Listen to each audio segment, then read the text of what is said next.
Hi friends, எல்லாருக்கும் வணக்கங்க. இன்றைக்கி நம்ம சேனலில் ஒரு சூப்பர் வீடியோ பார்க்க போகிறோம். நம்ம பாரம்பரியமான கேழ்வரகு கூழ் எப்படி செய்கிறதா இன்றைக்கி நம்ம வீடியோவில் பார்க்க போகிறோங்க. வாங்க பார்க்கலாம். அதுக்காக நான் 2 கிண்ணம் கேழ்வரகு எடுத்திருக்கேன். இந்த சின்ன கிண்ணத்தில் நான் 2 கிண்ணம் கேழ்வரகு மாவு எடுத்திருக்கேன். இந்த மாவு கூட நம்ம கொஞ்சம் 1 ஸ்பூன் உப்பு சேர்த்து நம்ம இதை நல்லா தண்ணி ஊற்றி கரைச்சிக்கலாம்.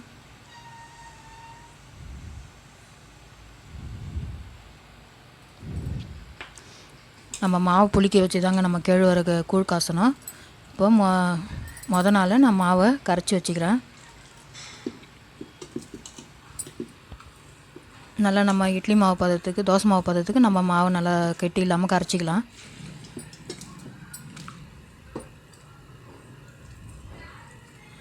கொஞ்சம் கொஞ்சமாக தண்ணி சேர்த்து, ரொம்பவும் தண்ணி ஆகிடாமல் கொஞ்சம் கொஞ்சமாக தண்ணி சேர்த்து நம்ம கரைச்சி வச்சுக்கலாங்க.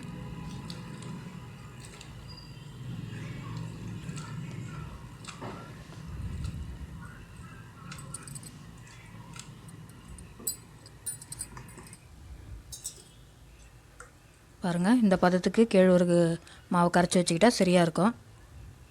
இது அப்படியே மொதல் நாள் நம்ம இப்படி கரைச்சி வச்சு ஒரு துணியை போட்டு, கிளாத் போட்டு நம்ம கட்டி வச்சிட போகிறோங்க. ஒரு தட்டு போட்டு, ஒரு வெள்ளை கிளாத் போட்டு நம்ம அப்படியே கட்டி வச்சிடலாம்.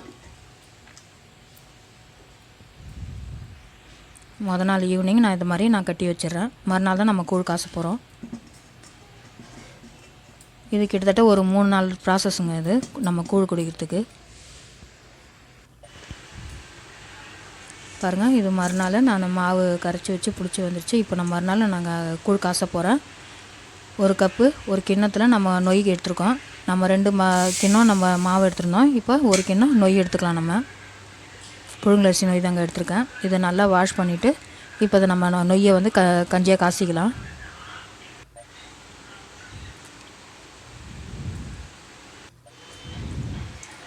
இதை நொய்யை நல்லா நம்ம க்ளீன் பண்ணிடலாம். இதை நல்லா கழுவி எடுத்துக்கலாம். நம்ம அரிசி எடுக்கிறதோட நொய் எடுத்தோம்னா கூழுக்கு நம்ம கஞ்சியாக குடிக்கும்போது நல்லா குழகுழன்னு இருக்குங்க. நல்லா குழைய வெந்து வந்துடும். அரிசியாக இருந்தால் வித விதையாக தெரியும். நம்ம நொய் எடுத்துக்கிட்டோம்னா அது கரெக்டாக இருக்கும். பாருங்கள், இப்போ நான் ஸ்டவ்வில் வச்சு காச ஆரம்பிச்சிட்டேன். அப்படியே இந்த கஞ்சி காசி வரட்டும், வெந்து வரட்டும்.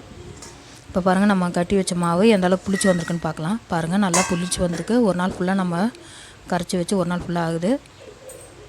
நல்லா பொங்கி புளிச்சு நல்லா வருது. இந்த பதத்துக்கு இருந்தால் நம்ம கூழ் காசி வைக்கும்போது நல்லா இருக்குங்க குடிக்கிறதுக்கு. நல்லா குளிர்ச்சியாக இருக்கும் உடம்புக்கும். நம்ம சாதம் நல்லா வெந்து வந்துருச்சான்னு பார்க்கலாம்.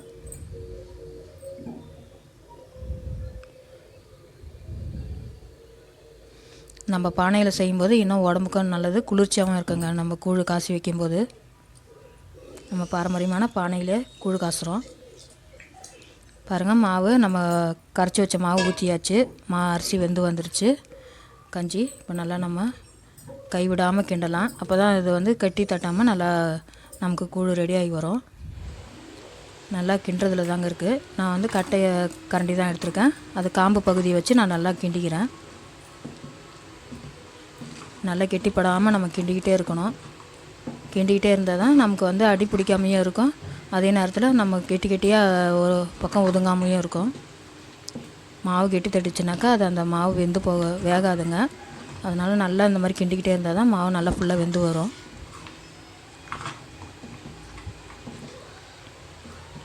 அடுப்பாக இருந்தால் நம்ம கீழே உக்காந்து நல்லா பதமாக கிண்டலாம். என்ன பண்ணுறது, நம்ம வந்து அடுப்பு எரிக்கிற அளவுக்கு நமக்கு வசதி இல்லை. அதனால் ஸ்டவ்வில் தான் வச்சு செய்ய வேண்டியதாக இருக்குது.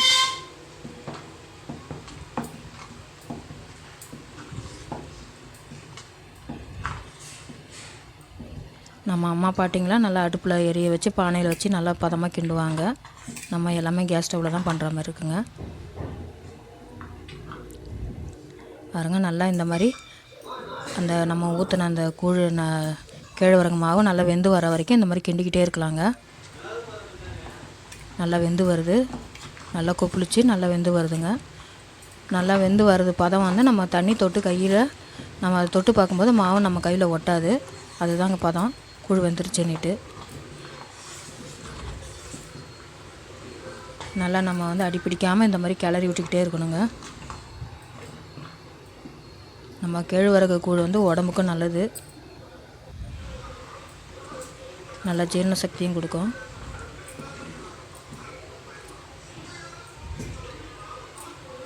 பாருங்கள், இந்த மாதிரி நம்ம கையில் ஒட்டாமல் வரணும். அப்போ தான் கூழ் வந்து பதம் தெரியும் நமக்கு.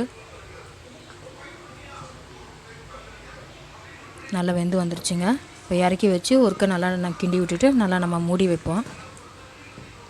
மாவும் நல்லா கலர் மாதிரி வந்துடுச்சு பாருங்கள். இந்த கலரில் இருந்தால் தான் நல்லா மாவு நம்ம வெந்துருச்சுன்னு அர்த்தம். நல்லா தண்ணி தொட்டு நல்லா வலிச்சு எடுத்துகிட்டு நம்ம அப்படியே மூடி வைக்கலாம். நம்ம கரண்டி வச்சுக்கின்றதில் விட அந்த மாதிரி கட்டை கரண்டி இருந்தாக்கா நம்ம அதில் வச்சு கிண்டனோம்னாக்கா நம்ம வந்து அந்த மாவு கூழ் நல்லா ஒட்டாமல் வருங்க.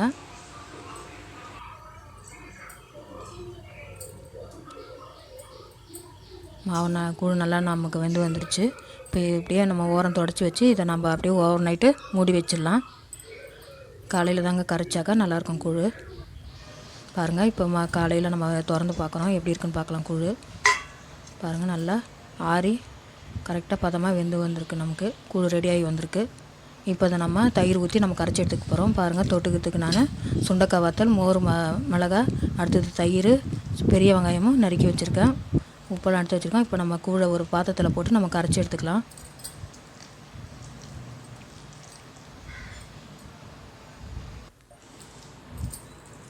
நல்லா அந்த கூழ் நம்ம ஓப்பன் பண்ணும்போதே மறுநாள் நல்லா வாசனையாக கமகமன்னு இருக்குங்க. நல்லா இன்றைக்கி நம்ம பாரம்பரியமான கூழ் எப்படி காசுதுன்னு நம்ம பார்த்துக்கிட்டோம் வீடியோவில்.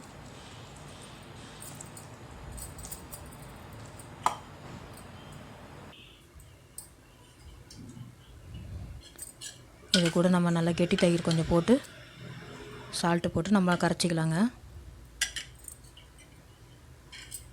இதை கெட்டியாகவே அப்படியே எடுத்து வச்சு கூட நம்ம நல்லா ஒரு குழம்பு ஊற்றி தொட்டுட்டு கூட சாப்பிட்லாம். இது கரைச்சியும் குடிக்கலாங்க.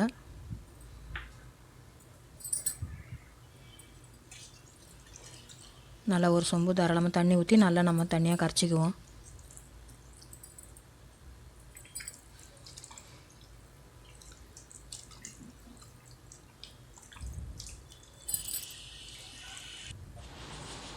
பாருங்கள், நல்லா நம்ம கரைச்சிக்கிட்டோம். குடிக்கிற பதத்துக்கு நம்ம கூழ் கரைச்சாச்சு. இப்போ கிளாஸ் டம்ளர் எடுத்துருக்கேன், அதில் ஊற்றி நம்ம கூழை ரெடி பண்ணி குடிச்சிக்கலாங்க.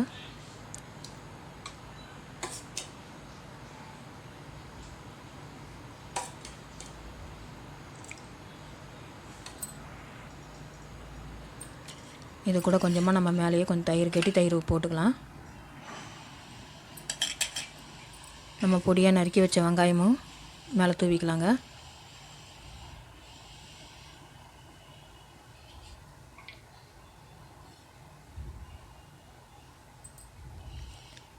அவ்வளோதாங்க, குடிக்க ரெடி ஆயிடுச்சு.